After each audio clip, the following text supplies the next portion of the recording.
And welcome back to Cigar Time, your ever so friendly TV show all about premium cigars. I'm very upset today. Why? Because I forgot my hat. Oh my god. No one's going to recognize me without my hat. Yeah, that guy that came in. CGI. We'll put it on there. Yeah, you put a disc. I shudder to think what kind of hat you're going to put on me if you do it in CGI. The Pope. Oh, the big feather in it. We're going to put a Pope hat. Put a pimp hat. Or what's her name? That old country singer that had Mini Pearl. Mini Pearl hat. Yeah, give him a Or mini Carmen Pearl. Miranda with fruit. I can have a pineapple and some guavas or whatever. I like the Mini Pro with the price tag. price tag still on it. So anyway, I am still Paul in the fields, even without a hat. That is correct. He fell in the fields. He had to send it out to be cleaned. The other day, some guy came in and he recognized me, but didn't recognize Paul, and Paul was helping him. Yeah, I was waiting on him, and he's talking to Rob. You're on the show. Yeah.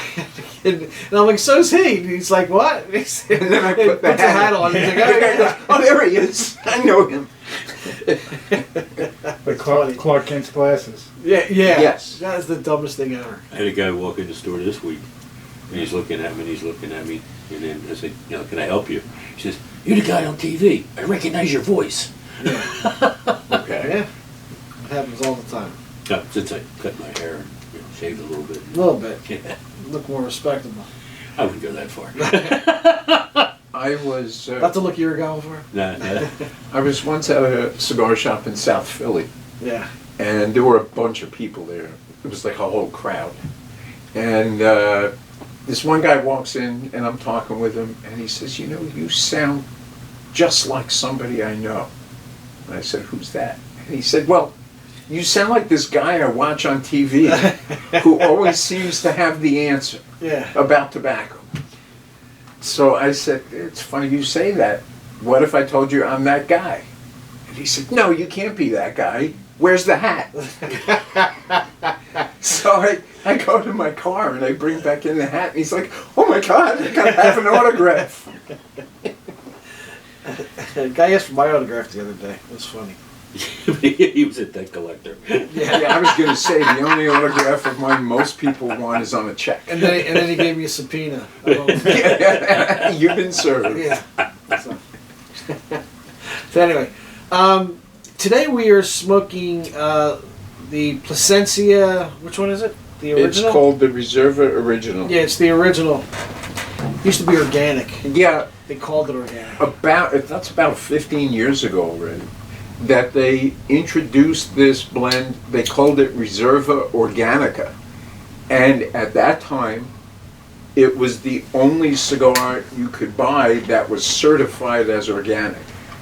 But over time, regardless of how good the cigar itself was, they discovered that most people who smoke cigars don't care if it's organic. Yeah, exactly. And it was very expensive because the certification process costs a lot of money. Right.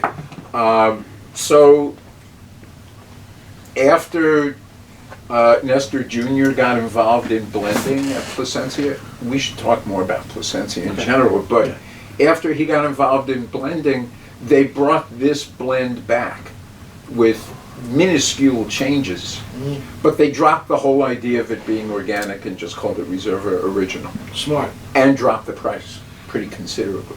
That's good. I have a question. Sure. I know some people. They've been around hundreds a year? No, 150? About 150, yeah. Now, they were just growers back then. When did they start making cigars? They actually started making cigars a pretty long time ago, like the late 1940s.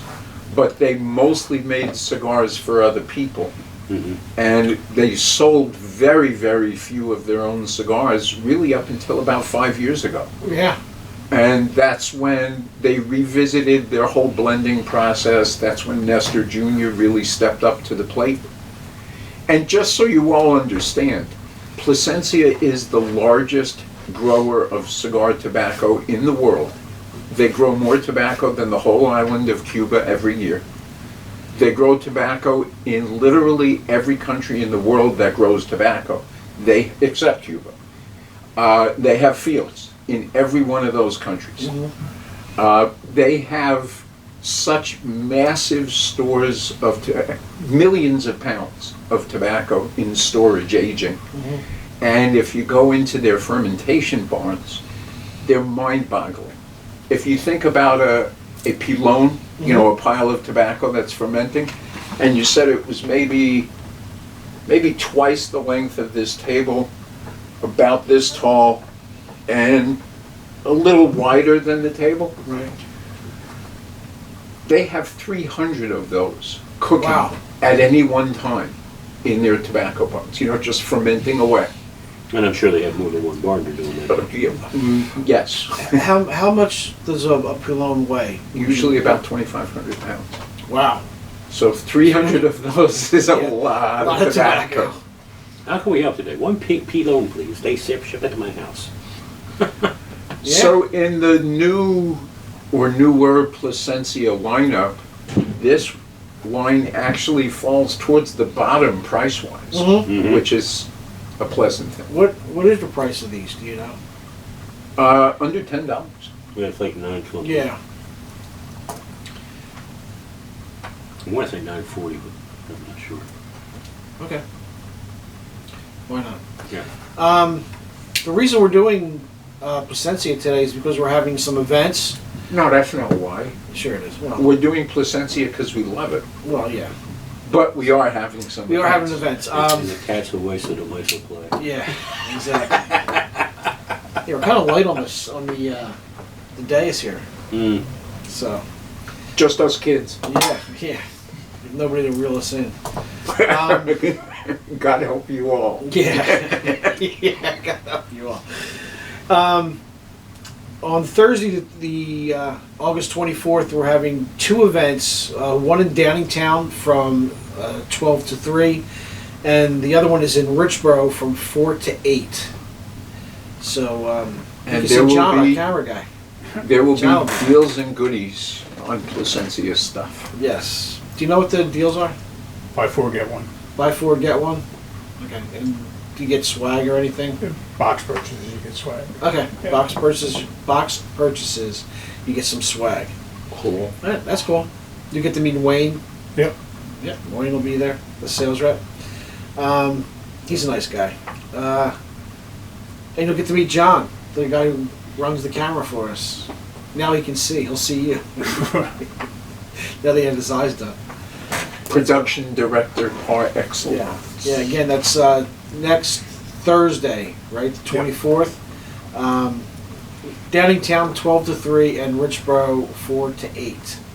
So there you go.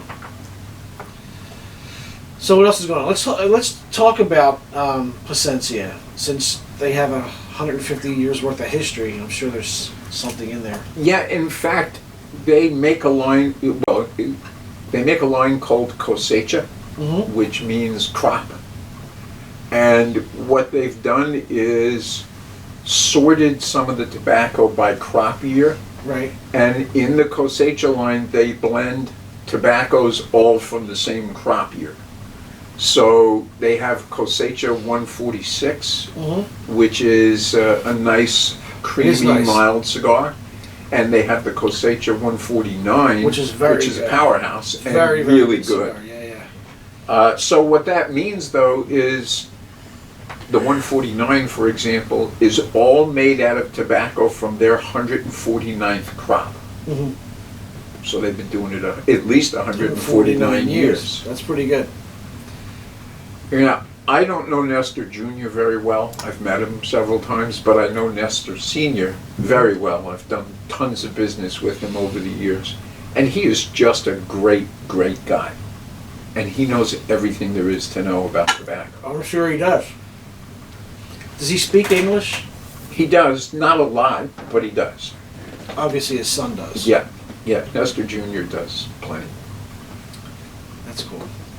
Now he sells tobacco to everybody, just Yeah, about. the entire industry. Everybody Literally. uses some form. If you, any cigar you pick out of the humidor, there's a good chance that He's got some Nestor tobacco. to- Even the tobacco, vertically integrated companies that grow most of their own tobacco Yeah. wind up using some Nestor tobacco in their blends because you can get anything. Mhm. You know, it's the kid in the candy store effect. Right, You if want you to wanna- blend a cigar? Right. You go to Nestor's place to do some blending because you can put your hands on virtually any kind of tobacco there is. That's awesome. Does he have Cameroon? Yes, he does, but he doesn't grow it. Does he get it from Marifel? Yeah, because they control the whole. Yeah, That and Cuba are the only places where you can't even go and grow it on your own if you wanted to. Oh, interesting. That's cool. What was I going to say? I don't know. I don't remember. I'm enjoying the cigars when I'm doing. That's always a good idea. Why? And that sort of leads us to first impressions. Oh yeah, yeah, Ruth. Yeah, good cigar. Mash good. Yeah, it's got a good burn. Loving the taste. It's not. It's most of the cigars I smoke are full bodied. This is not. This is not, but it's very flavorful. Yeah. Very flavorful. And I'm still trying to pick out all the different flavors because it's got so many going on. It does. Where would you put this on the strength scale? About 3. Really? I wouldn't even go that high. Out of 5? But you said it's not. Yeah. All right, 2. It's not that much difference between 2 and 3. I would 20%. probably. Yeah. Yeah. What? I would probably give it a 1.5. On the strength scale, Yeah. yeah, I'm with you on that. Yeah. I don't This find cigar it- is not about strength. No. No, not at It's all. all about flavor. It's very good. What I don't like is like if you were going to draw a cigar, this is what you would draw, because you know It's an old school shape. Yeah, it's tapered on both ends. But I don't like that taper on the foot because it's hard to draw when you're lighting the cigar. It's hard to draw through. But then this one's not very. This wasn't too tight. It wasn't of a too nipple. tight, right? Yeah, I love to say didn't want to say that, but okay. Since you brought it up. Once Once you light it, then all of a sudden you can get You the get a blast. of flavor. Yeah, yeah. Once you get the whole nipple burning, Right. and yeah. it opens up, bang, flavor time. There's so many jokes on that. Yeah. Too many. Yeah. Probably can't say on television. Once you get it lit, the first couple of draws is a little tough. Yeah. But then once you get back to a certain point, it just no problem at all. Yeah, I think this is a very well constructed cigar. I'm It's getting a- very firm, but, Yeah. but yeah. it's not tight to It's- draw on. It's packed. It's definitely packed. I'm getting a nutty taste from it. I'm not sure what nut yet, but it's. Sometimes you feel like a nut. Sometimes you don't. But yeah, I'm getting a nutty taste through the retrohale. I'm getting a toasty taste through the mouth. When I first draw it in, I get a toasty taste. But then the retrohale, definite, distinct nutty flavor. I think it's cashews. You know, I was just gonna say that. Is it? That's what I'm on the retrohale it tastes like cashews to me. No, not even the regular hail. I'm saying. I was getting another Did you flavor. just say the regular hail? The regular hale, he did. The regular hail? But most of us do. Instead of the retro hail, the regular hail. I like it. You sure you don't hail too deeply? You should put a hashtag on that somewhere. With the regular hale. And this is a Not to Nicaraguan be confused Puro. with hail Yes, season. We didn't say what the blend was. It's a Nicaraguan Puro. So it's my favorite tobacco. And it comes in a bunch of different sizes. Yes. Several of this figurado kind of shape, and a few straight ones, or parejos, as they're actually called. Mm-hmm. So my initial impression is actually exactly the same as yours. Yeah. Up front it's very toasty, Mhm. and in the back, once you get to the back of your palate, it's Mhm. nutty. Yeah. That's where I'm at so far. You said cashews. I'm gonna search my sense memory for that. Well, you were the one that taught me that cashews are actually poisonous when they pick them off the tree. Toxic. Toxic. Toxic.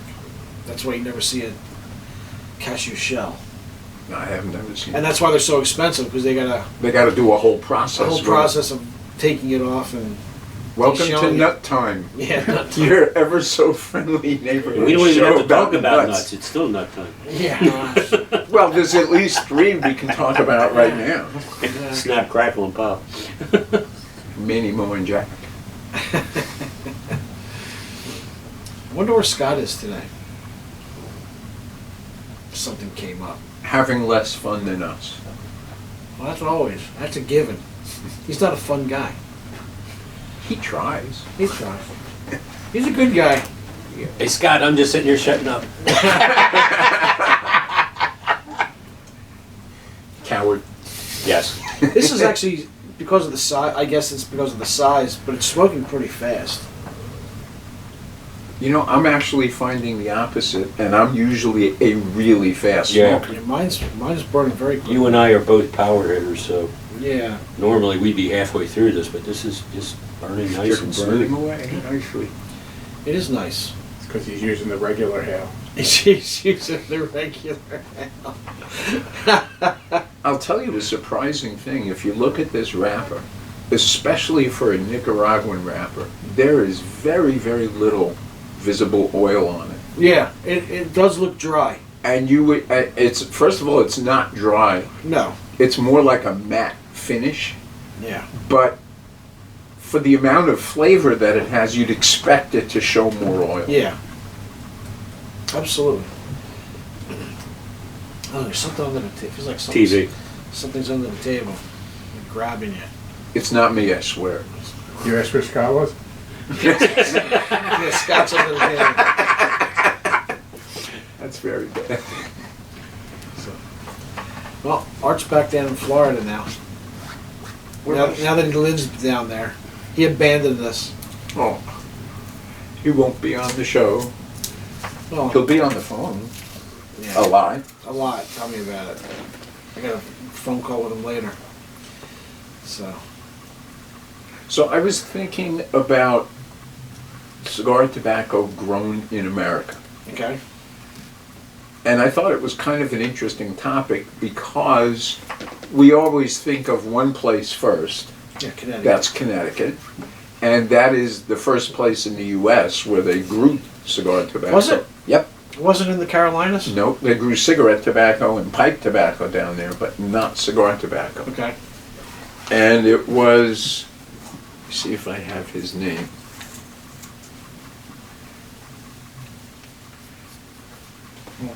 Can you juggle I can't. while we wait? I don't have that skill. I can give you the music, though. Where is he? I don't know. But you can talk about the first. The first cigar store in Store, America. Yeah.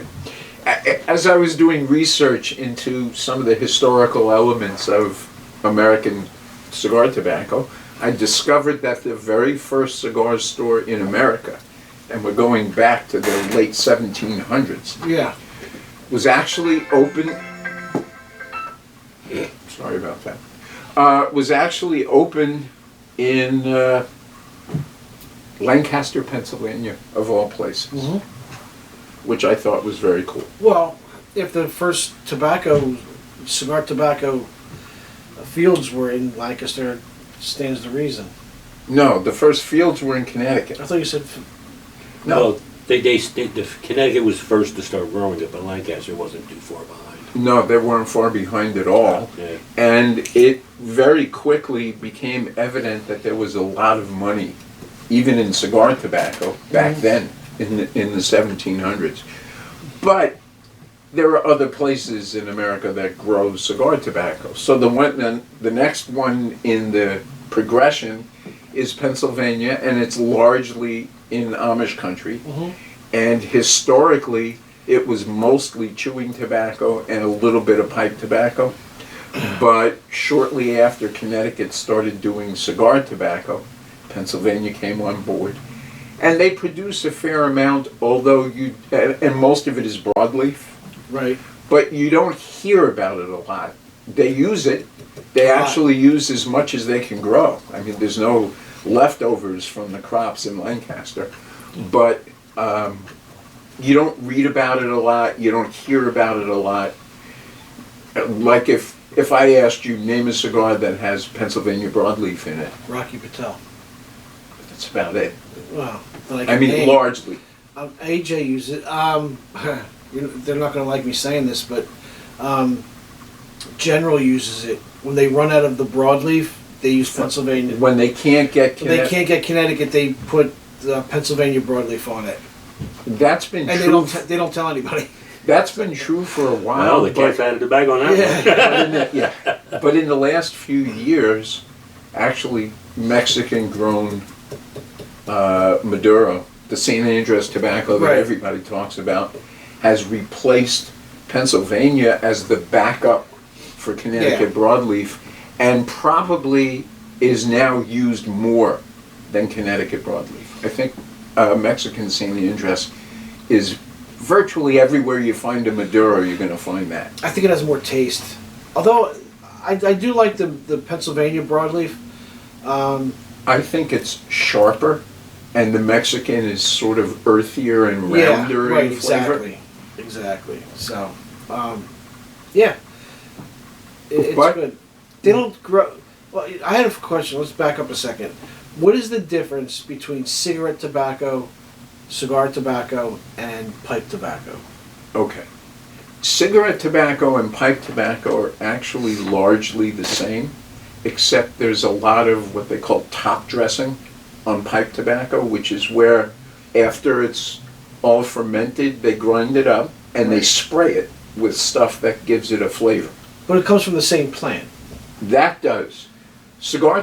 But it's all different breeds. There are dozens and dozens of breeds of cigarette tobacco, of pipe tobacco, and of cigar tobacco. They're just different breeds of tobacco. And they have different characteristics.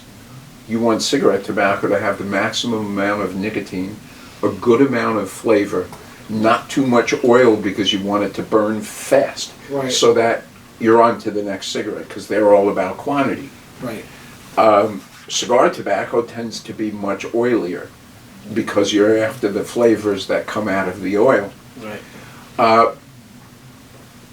Chewing tobacco tends to be oily and wet Mm-hmm. because that's what you're going to do with it anyway. And you In get, your mouth, yeah.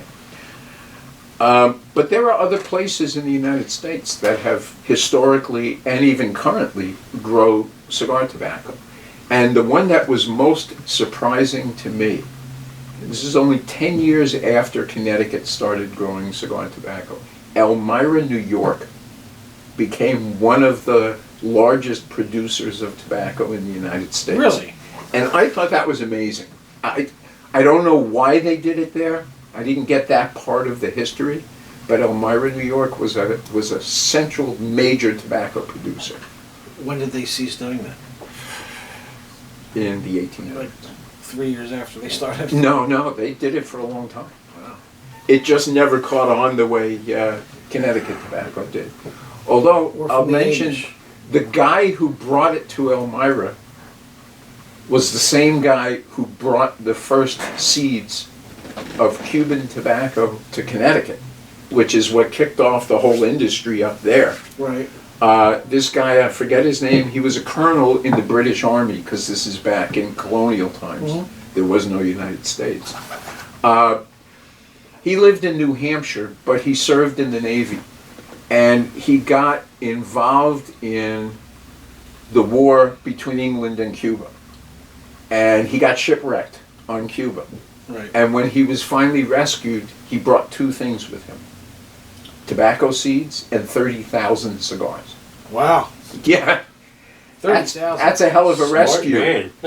Yes, he was very smart. And he took those seeds, he brought them to Connecticut, and then he wound up also bringing them to Elmira and planting there. So he was kind of like the Johnny Appleseed of tobacco in Wow. America. That's pretty cool. Not surprisingly, Virginia, Tennessee, Kentucky, and the Carolinas have all grown cigar tobacco at different points in history, just because they were established as colonies for the primary purpose of growing tobacco in the first place. Right. But then, And a way to get a bunch of undesirables out of England and send them somewhere far away.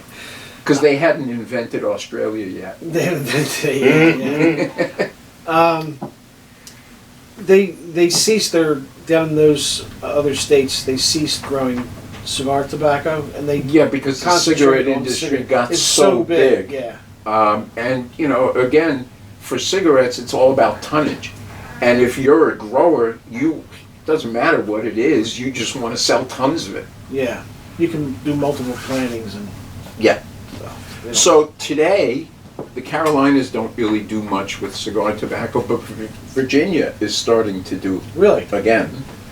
I haven't tasted it. I don't know how it is. I just know that they're doing it, and there are some companies using a little bit of it here and there. Mostly little boutique companies that are playing with blends. Oh, interesting. That's cool. All right, we gotta go. Okay. No, Final impressions and a number. final impressions. Yes, sir. Well constructed, well made, delicious cigar. 9.5. Righteous.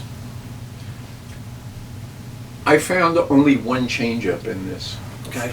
So now on the finish, I get a little bit of fruit, and I can't identify what fruit, but it's not tart, it's sweet. What you have for breakfast? Nothing. A bagel. Well, I didn't even have a bagel. I really enjoyed the cigar. It's a little mild for my palate, Mm-hmm. but the flavors that are there are really good, and it's mostly toasty, nuts, and fruit, which works well. I'll give it a 9. Okay. As for you? As for me, I get that fruit taste. It's more of a citrusy, little hint of citrus, and I'm also getting a little hint of cocoa through the retro hail, Okay. along with the nuts, which stays consistent the whole time, and the toasty taste through the regular hail. So the retro hail is kind of like goobers. It's Yes, chocolate and nuts. and nuts. Exactly right. That's how we should market it.